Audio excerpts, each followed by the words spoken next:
दोस्तों, महिला world cup 2025 के सेमीफाइनल में ऑस्ट्रेलिया और टीम इंडिया के बीच हुए महामुकाबले में ऑस्ट्रेलियाई बल्लेबाजों फोइबे लिचफील्ड और एलिस पेरी के साथ साथ एशली गार्डनर ने चौकों छक्कों की बारिश कर दी।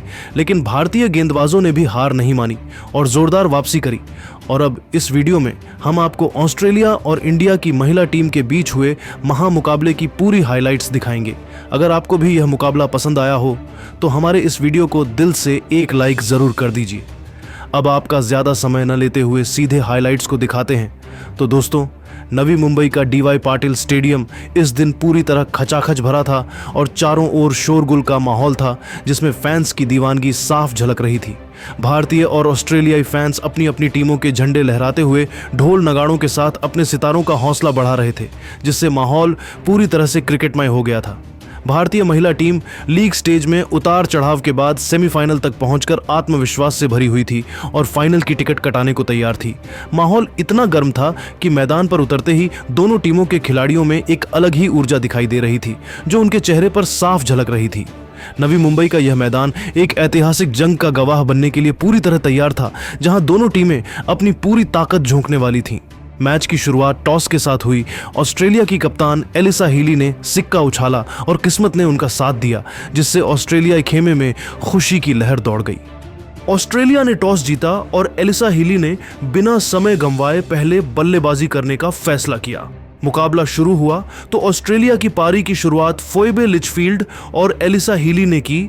ये दोनों ही सलामी बल्लेबाज टीम को मजबूत आधार प्रदान करने के इरादे से मैदान में उतरी थीं। दोनों ने पावर प्ले में काफी सतर्क रुख अपनाया, यह जानते हुए कि शुरुआती विकेट खोना टीम के लिए हानिकारक हो सकता है। पहले ओवर में रेणुका सिंह की गेंदबाजी से ऑस्ट्रेलिया ने बिना किसी नुकसान के सिर्फ 3 रन जोड़े, जिससे यह स्पष्ट था कि भारतीय गेंदबाजी प्रभावी थी। भारतीय तेज गेंदबाज रेणुका सिंह और क्रांति गौड़ ने सटीक लाइन और लेंथ से ऑस्ट्रेलियाई बल्लेबाजों को खुलकर खेलने का मौका नहीं दिया और रन गति को नियंत्रित रखा। फोइबे लिचफील्ड ने क्रांति गौड़ की गेंद पर एक खूबसूरत कवर ड्राइव लगाकर पहला चौका लगाया, जो बाउंड्री के लिए गया। यह शॉट उनकी क्लास को दर्शाता था। उनकी यह शॉट दर्शनीय थी, जिसे देखकर दर्शक भी मंत्रमुग्ध हो गए। इसके बाद लिचफील्ड ने फिर गॉड की गेंद पर एक कलात्मक ड्राइव शॉट खेला, जो 4 रनों के लिए गया। यह दर्शाता है कि उन्होंने भी अपना संयम बनाए रखा था। लेकिन 5वें ओवर में बारिश ने खलल डाला और मैच रोकना पड़ा।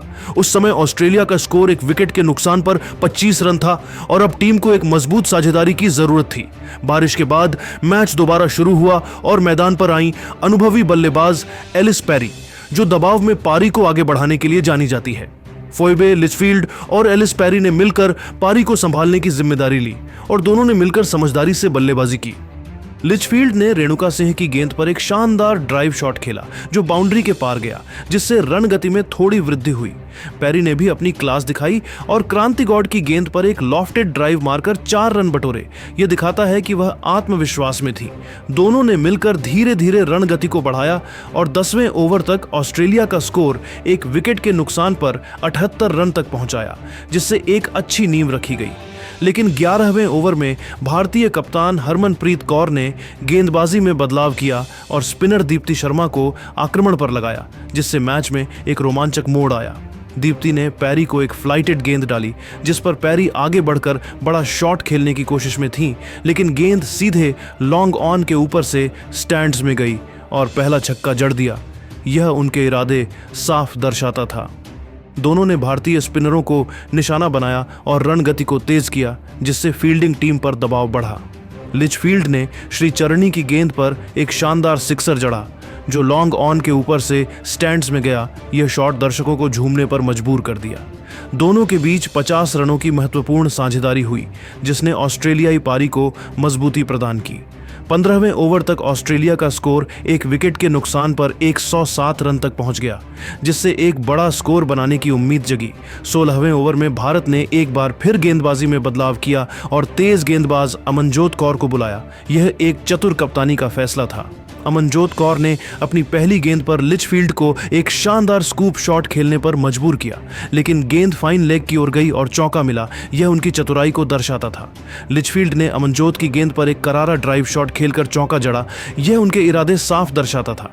दोनों ने स्पिनरों को निशाना बनाया और रन गति को तेज किया, जिससे फील्डिंग टीम पर दबाव बढ़ा। पेरी ने दीप्ति शर्मा की गेंद पर एक शानदार फ्लिक शॉट खेला जो फाइन लेग की ओर 4 रनों के लिए गया। यह दर्शाता है कि उन्होंने भी अपना संयम बनाए रखा था।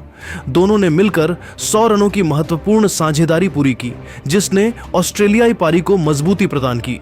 20वें ओवर तक ऑस्ट्रेलिया का स्कोर एक विकेट के नुकसान पर 141 रन तक पहुंच गया, जिससे एक बड़ा स्कोर बनाने की उम्मीद जगी।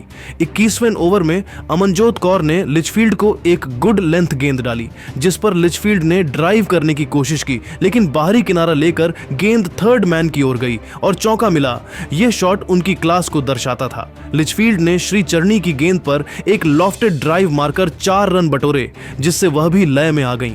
दोनों ने मिलकर 130 रनों की साझेदारी की, जिसने ऑस्ट्रेलिया को मजबूत स्थिति में ला दिया। 23वें ओवर तक ऑस्ट्रेलिया का स्कोर एक विकेट के नुकसान पर 156 रन तक पहुंच गया, जो एक चुनौतीपूर्ण स्कोर की ओर इशारा कर रहा था। 23.1 ओवर में श्री चरनी की गेंद पर लिचफील्ड ने कदमों का इस्तेमाल करके मिडोनफ को क्लियर किया और हवाई ड्राइव पर चौका जड़ा। यह विश्व कप नॉकआउट का सबसे तेज शतक था। लिचफील्ड ने 77 गेंदों में अपना शतक पूरा किया, जिसमें 17 चौके और 1 छक्का शामिल था। यह उनकी आक्रामकता को दर्शाता है। 26वें ओवर में दीप्ति शर्मा ने अपनी चतुराई दिखाई और लिचफील्ड को एक फुलर गेंद पर फंसाया। लिचफील्ड ने कदमों का इस्तेमाल करके सीधे बल्ले से हवाई शॉट मारा और छक्का जड़ दिया। यह लिचफील्ड ने अगली गेंद पर स्विच हिट खेलकर डीप कवर के बाहर छक्का ठोका, जिससे वह भी आत्मविश्वास में आ गई। दोनों ने मिलकर तेजी से रन बनाए और भारतीय गेंदबाजों पर दबाव बनाया, जिससे लक्ष्य उनके लिए और आसान लगने लगा। लिचफील्ड ने 89 गेंदों में 115 रन पहुंचाए, जिसमें 17 चौके और 3 छक्के शामिल थे। यह उनकी आक्रामकता को दर्शाता है।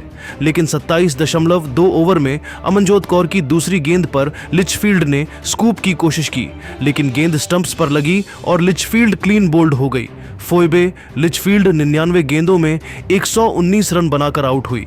उन्होंने अपनी पारी में 17 चौके 3 छक्के ठोके और अब पेरी के साथ 155 रन की साझेदारी टूट गई थी। ऑस्ट्रेलिया का स्कोर 155 रन था। 2 विकेट के नुकसान पर 180 रन था और टीम को फिर से एक नई साझेदारी की जरूरत थी। लिचफील्ड के आउट होने के बाद अब मैदान पर आई बेथ मूनी, जो अपनी तेज तर्रार बल्लेबाजी के लिए जानी जाती हैं। एलिस पेरी और बेथ मूनी ने मिलकर पारी को संभाला और तेजी से रन बनाए, जिससे स्कोरबोर्ड तेजी से आगे बढ़ने लगा। पेरी ने अमनजोत कौर की गेंद पर 2 चौके लगाए, जिसमें 1 पुल और 1 फ्लिक शॉट शामिल था। यह उनकी बल्लेबाजी की विविधता को दर्शाता है। मूनी ने राधा यादव के ओवर में एक स्वीप शॉट मारकर 4 रन बटोरे, जिससे वह भी लय में आ गई। दोनों ने मिलकर 35 रनों की साझेदारी की, जिसने ऑस्ट्रेलिया को मजबूत स्थिति में ला दिया।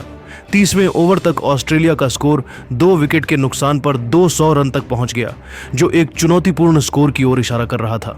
31.2 ओवर में अमनजोत कौर की गेंद पर मूनी ने बैक ऑफ लेंथ को पुल करके डीप मिड विकेट के बाहर चौका जड़ा। यह शॉट दर्शकों को झूमने पर मजबूर कर दिया। 31.4 ओवर में पेरी ने अमनजोत की लेंथ गेंद को कदमों का इस्तेमाल करके लॉन्ग ऑन के बाहर छक्का ठोका। यह उनके इरादे साफ दर्शाता था। 32.6 ओवर में दीप्ति शर्मा की फुलर गेंद पर मूनी ने स्लॉग स्वीप खेला और डीप मिड विकेट के बीच से चौका बटोरा, जिससे रन गति में वृद्धि हुई। लेकिन 33.6 ओवर में श्री चरनी ने अपनी चतुराई दिखाई और मूनी को अपनी एक फुलर गेंद पर फंसाया। मूनी ने एक्स्ट्रा कवर के ऊपर खेलने की कोशिश की, लेकिन गेंद सीधे जेमिमा रोड्रिग्स के हाथों में गई, जिन्होंने आसान कैच लपका और मूनी की पारी का अंत हुआ। बेथ मूनी 22 गेंदों में 24 रन बनाकर आउट हुई, जिसमें 3 चौके शामिल थे और ऑस्ट्रेलिया का स्कोर 3 विकेट के नुकसान पर 220 रन था, जिससे मध्यक्रम लड़खड़ा गया। इसके बाद ऑस्ट्रेलिया के विकेट नियमित अंतराल पर गिरते रहे, जिससे टीम की रन गति थोड़ी धीमी हुई।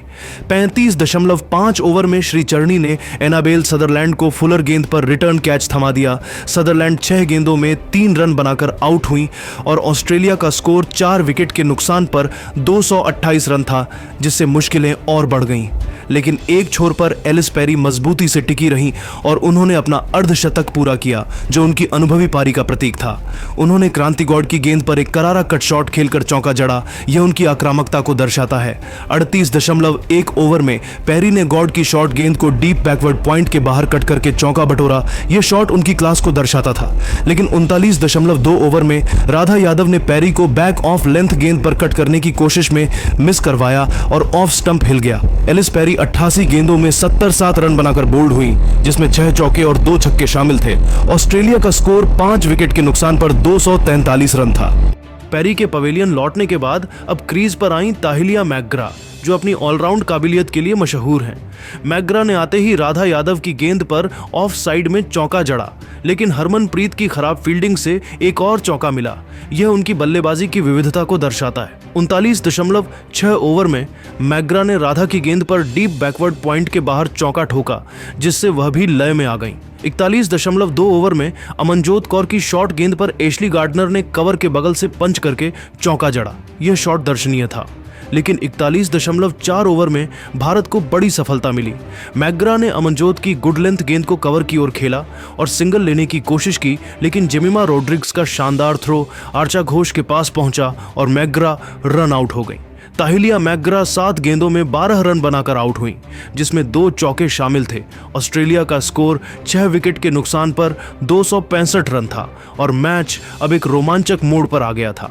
अब साउथ अफ्रीका की तरफ से बल्लेबाजी करने के लिए मैदान पर पहले से मौजूद एशली गार्डनर और नई बल्लेबाज किम गार्थ ने मिलकर रन गति को बनाए रखा और दोनों ने मिलकर समझदारी से बल्लेबाजी की। गार्डनर ने दीप्ति शर्मा की गेंद पर एक शानदार फ्लिक शॉट खेला, जो फाइन लेग की दिशा में 4 रनों के लिए गया। यह उनकी बल्लेबाजी की विविधता को दर्शाता है। 40.2 ओवर में श्रीचरणी की लेग स्टंप पर फुलर गेंद पर गार्डनर ने कदमों का इस्तेमाल करके लॉन्ग ऑन को क्लियर किया और छक्का जड़ दिया। यह उनके आत्मविश्वास को दर्शाता है। गार्डनर ने अपनी पारी में तेजी दिखाई, दोनों ने मिलकर तेजी से रन बनाए और भारतीय गेंदबाजों पर दबाव बनाया, जिससे स्कोर उनके लिए और बड़ा हो गया। 45.4 ओवर में अमनजोत कौर की पैरों पर गुड लेंथ गेंद को गार्डनर ने कलाई के सहारे फाइन लेग के बाहर भेजकर चौका ठोका। यह शॉट बेहद खूबसूरत था। 45.6 ओवर में गार्थ ने ऑफ स्टंप पर गुड लेंथ गेंद को लॉन्ग ऑफ की ओर खेलकर सिंगल लिया और ऑस्ट्रेलिया के 300 रन पूरे हो गए। यह एक बड़ा मील का पत्थर था। 46 ओवर की समाप्ति पर ऑस्ट्रेलिया ने 6 विकेट के नुकसान पर 300 रन बनाए। तो दोस्तों, अब बचे हुए ओवरों में ऑस्ट्रेलिया को और तेजी से रन बनाने थे ताकि भारत के सामने एक विशाल लक्ष्य रखा जा सके। भारतीय गेंदबाजों ने भी वापसी की कोशिश की, लेकिन गार्डनर की तूफानी बल्लेबाजी ने सब पर पानी फेर दिया। 46.2 ओवर में राधा यादव की शॉर्ट गेंद ऑफ स्टंप के बाहर पर गार्डनर ने पुल शॉट खेला और छोटी बाउंड्री को आसानी से क्लियर करके डीप मिड विकेट के बाहर स्टैंड में छक्का जड़ दिया। यह शॉट उनकी पावर को दर्शाता था। गार्डनर अब 35 गेंदों में 41 रन पर पहुंच गई और ऑस्ट्रेलिया का स्कोर 6 विकेट के नुकसान पर 307 रन हो गया। गार्डनर ने अपनी आक्रामक बल्लेबाजी जारी रखी और भारतीय गेंदबाजों को कोई मौका नहीं दिया। वह हर गेंद पर बड़ा शॉट खेलने की फिराक में थी। 47वें ओवर की तीसरी गेंद पर दीप्ति शर्मा ने फुलर गेंद डाली, जो लेग स्टंप के बाहर थी। गार्डनर ने बल्ले को घुमाकर स्लॉग किया और फाइन लेग के बाहर चौका बटोरा। यह शॉट बेहद खूबसूरत था और दर्शकों ने तालियां बजाईं। अब गार्डनर 29 गेंदों में 48 रन पर थीं और ऑस्ट्रेलिया का स्कोर 6 विकेट के नुकसान पर 316 रन तक पहुंच गया। दीप्ति शर्मा ने अपनी स्पिन से कोशिश की, लेकिन गार्डनर की आंखें उन पर टिकी थीं। वह हर गेंद को पढ़ रही थीं और सही टाइमिंग से खेल रही थीं। अब अंतिम 3 ओवर बचे थे और ऑस्ट्रेलिया 320 के पार जाने की ओर बढ़ रही थी। भारतीय फील्डर्स थकान दिखा रहे थे, लेकिन हरमनप्रीत कौर ने उन्हें हौसला दिया। 48वें ओवर की शुरुआत राधा यादव ने की और पहली गेंद गुड लेंथ ऑफ स्टंप के बाहर थी। गार्डनर ने कदमों का शानदार इस्तेमाल किया और लॉन्ग ऑन तथा डीप मिड विकेट के बीच से गेंद को बाहर भेजकर छक्का ठोक दिया। यह करारा प्रहार था और स्टेडियम में शोर गूंज उठा। गार्डनर अब 43 गेंदों में 57 रन पर पहुंच गई और ऑस्ट्रेलिया का स्कोर 6 विकेट के नुकसान पर 325 रन हो गया। अगली गेंद पर राधा ने फिर गुड लेंथ डाली, लेकिन गार्डनर ने कदम बढ़ाकर डीप मिड विकेट के बाहर एक और छक्का जड़ दिया। यह लगातार दूसरा छक्का था और गार्डनर की बल्लेबाजी देखकर भारतीय खेमा परेशान हो गया। अब ऑस्ट्रेलिया का स्कोर 6 विकेट के नुकसान पर 331 रन था, लेकिन इसी ओवर की तीसरी गेंद पर ड्रामा हुआ। फुल गेंद ऑफ स्टंप पर बैकवर्ड स्क्वायर लेग की ओर गई। गार्डनर रन के लिए भागी, लेकिन गार्थ आधे पिच पर रुक गई। क्रांति गौड ने गेंद उठाई और राचा घोष की ओर शानदार थ्रो किया। गार्डनर के पास वापस लौटने का कोई मौका नहीं था और वह रन आउट हो गई। एशली गार्डनर 45 गेंदों में 63 रन बनाकर आउट हुई, जिसमें 4 चौके और 4 छक्के शामिल थे।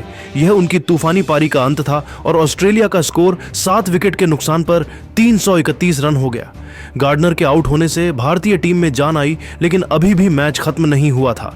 अब एक नई बल्लेबाज अलाना किंग क्रीज पर आईं और राधा यादव की अगली गेंदों पर उन्होंने समझदारी दिखाई। 48.6 ओवर में राधा की गुड लेंथ गेंद पर किंग ने आगे निकलकर ऑफ स्टंप के बाहर से कवर ड्राइव लगाया और ऑफ साइड में कोई फील्डर न होने से गेंद बाउंड्री के पार चली गई। 4 रन मिले और ऑस्ट्रेलिया का स्कोर 7 विकेट के नुकसान पर 335 रन तक पहुंच गया। यह शॉट उनकी क्लास को दर्शाता था। अब अंतिम 2 ओवर बचे थे और ऑस्ट्रेलिया 340 के पार जाने की कोशिश में थी। 49वें ओवर की शुरुआत दीप्ति शर्मा ने की और दूसरी गेंद ऑफ स्टंप के काफी बाहर फुलर थी। अलाना किंग ने स्लॉग स्वीप का प्रयास किया, लेकिन गेंद बल्ले के निचले हिस्से में लगकर आर्चा घोष के दस्तानों में चली गई। भारत ने रिव्यू लिया और रिप्ले में साफ दिखा कि गेंद बल्ले को छूकर गई। अंपायर ने फैसला बदल दिया और किंग को पवेलियन लौटना पड़ा। अलाना किंग 4 गेंदों में 4 रन बनाकर आउट हुई, जिसमें 1 चौका शामिल था। दीप्ति शर्मा को पहला विकेट मिला और ऑस्ट्रेलिया का स्कोर 8 विकेट के नुकसान पर 336 रन हो गया। दीप्ति अब हैट्रिक की तलाश में थीं और अगली गेंद पर नई बल्लेबाज सोफी मोलिन्यू क्रीज पर आईं। दीप्ति ने फुलर गेंद लेग स्टंप पर डाली। मोलिन्यू ऑफ स्टंप के बाहर जाकर स्लॉग करने की कोशिश में थीं, लेकिन गेंद को पूरी तरह मिस कर गईं और स्टंप पर जाकर लगी। क्लीन बोल्ड हो गईं। सोफी मोलिन्यू पहली ही गेंद पर 0 रन बनाकर आउट हुई और स्टेडियम में भारतीय फैंस झूम उठे। ऑस्ट्रेलिया का स्कोर 9 विकेट के नुकसान पर 336 रन था। अब क्रीज पर किम गार्थ थीं, जो पहले से खेल रही थीं, और दीप्ति की 5वीं गेंद पर गार्थ ने 1 रन लिया, लेकिन नॉन स्ट्राइकर एंड पर रनआउट का ड्रामा हुआ। अमनजोत कौर ने गेंद उठाई और आर्चा घोष की ओर थ्रो किया। गार्थ रन पूरा करने की कोशिश में थी, लेकिन थ्रो सटीक था और वह रन आउट हो गई। किम गार्थ 17 गेंदों में 17 रन बनाकर आउट हुई और इसी के साथ ऑस्ट्रेलिया की पारी 49.5 ओवर में 338 रन पर समाप्त हो गई। सभी विकेट गिर गए। दीप्ति शर्मा ने आखिरी ओवर में कमाल कर दिया और 9.5 ओवर में 73 रन देकर 2 विकेट ली। 50 ओवर की समाप्ति पर ऑस्ट्रेलिया ने 10 विकेट के नुकसान पर 338 रन बनाए, जो भारत के सामने एक बहुत बड़ा चुनौतीपूर्ण लक्ष्य था। एशली गार्डनर की 63 रनों की विस्फोटक पारी, फोइबे लिचफील्ड की 119 रनों की शतकीय पारी और एलिस पेरी की 77 रनों की संयमित शुरुआत ने ऑस्ट्रेलिया को इस विशाल स्कोर तक पहुंचने में मदद की। दीप्ति शर्मा को गेंद से शानदार प्रदर्शन के लिए प्लेयर ऑफ द इनिंग्स कहा जा सकता है। यह उनकी हर फनमौला काबिलियत को दर्शाता है। उनकी गेंदबाजी ने ऑस्ट्रेलिया को 350 के पार जाने से रोका और आखिरी ओवरों में 3 विकेट चटकाए। वह इस पारी की असली भारतीय हीरो थीं। दोस्तों, ऑस्ट्रेलियाई महिला टीम ने यह पारी रोमांचक ढंग से समाप्त करके सेमीफाइनल में फाइनल की टिकट लगभग पक्की कर ली। आपके हिसाब से इस विशाल स्कोर का असली हीरो कौन है? गार्डनर का तूफान, दीप्ति श्रीचरणी की गेंदबाजी या लिचफील्ड का शतक? आप अपनी राय नीचे कमेंट करके बताइए और ऐसी ही नई नई वीडियो के लिए हमारे चैनल को जरूर सब्सक्राइब करिए। धन्यवाद।